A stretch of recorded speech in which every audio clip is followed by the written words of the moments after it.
ശ്രീ യുവരാജ്, പാകിസ്ഥാൻ വാദം ഇന്ത്യയിൽ കൂടുതൽ ഉന്നയിച്ചത് മലപ്പുറം ജില്ലയിൽ നിന്നാണെന്നാണ് പാലോളി. CPM-ന്റെ മുതിർന്ന നേതാവാണ് അദ്ദേഹം, മുൻ മന്ത്രിയാണ് അദ്ദേഹം.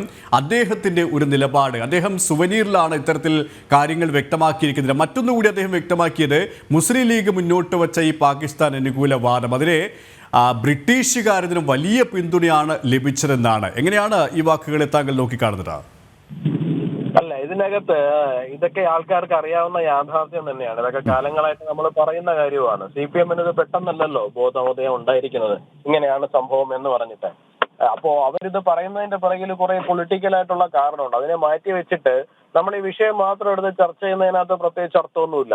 കുറച്ച് നാളുകളായിട്ട് കേരളത്തിൽ നടക്കുന്ന രാഷ്ട്രീയത്തിനെ നമ്മൾ സസൂക്ഷ്മം വീക്ഷിച്ചു കഴിഞ്ഞാൽ നമുക്കൊന്ന് മനസ്സിലാവും. ഒന്ന്, K മുരളീധരനും CP ജോണും നമ്മൾ ജനൻ TV-യിൽ തന്നെ ചർച്ചയ്ക്കിരുന്ന വിഷയമാണ്.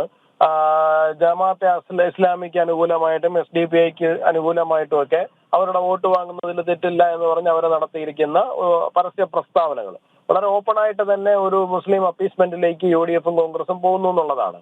അതോടൊപ്പം തന്നെ മറുവശത്ത് ഇത്രയും നാളും അതേ പണി ചെയ്തു വന്നിരുന്ന ആൾക്കാരായിരുന്നു LDF-ഉം CPM-ഉം.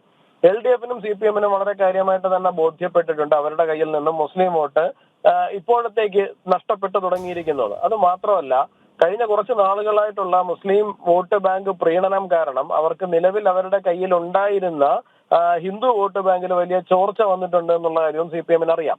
അപ്പൊ CPM-നെ സംബന്ധിച്ചിടത്തോളം ആ ഹിന്ദു വോട്ട് തിരിച്ചു പിടിക്കുക, അവരുടെ കോർ വോട്ട് തിരിച്ചു പിടിക്കുക എന്നുള്ള ഒരു അജണ്ടയിലേക്ക് അവർ പോയിട്ടുണ്ട്. അപ്പോ കഴിഞ്ഞ കുറച്ച് ദിവസങ്ങളായി നിരന്തരമായിട്ട് ഇവർ ഇത്തരം പ്രസ്താവനകൾ, ഇപ്പൊ P ജയരാജന്റെ പ്രസ്താവനയിൽ തുടങ്ങി ഇപ്പൊ പാലോളി മുഹമ്മദ് കുട്ടിയിൽ വന്ന് നിൽക്കുന്നതിന് വേണ്ടിയിട്ടാണ്.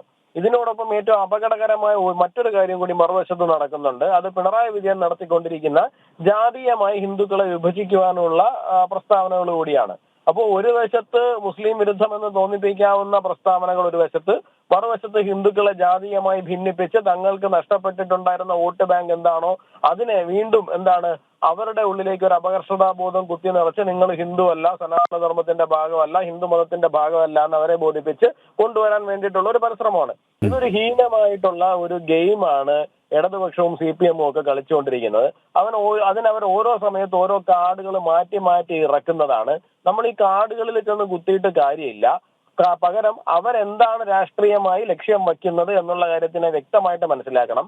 പാലോളി മുഹമ്മദ് കുട്ടി വന്ന് പറഞ്ഞിട്ടല്ല നമുക്ക് മനസ്സിലാകേണ്ടത്. മലപ്പുറം ജില്ലയിൽ 10 അണയ്ക്ക് കത്തി വാങ്ങി കുത്തി വാങ്ങും പാകിസ്ഥാൻ എന്ന് മുദ്രാവാക്യം ഉയർന്ന മലപ്പുറത്ത് പാകിസ്ഥാൻ അനുകൂലമായിരുന്നു അവരുടെ നിലപാട് എന്നുള്ള കാര്യം നമുക്ക് പാലോളി മുഹമ്മദ് കുട്ടി പഠിപ്പിച്ചു തരേണ്ട കാര്യമൊന്നുമില്ല.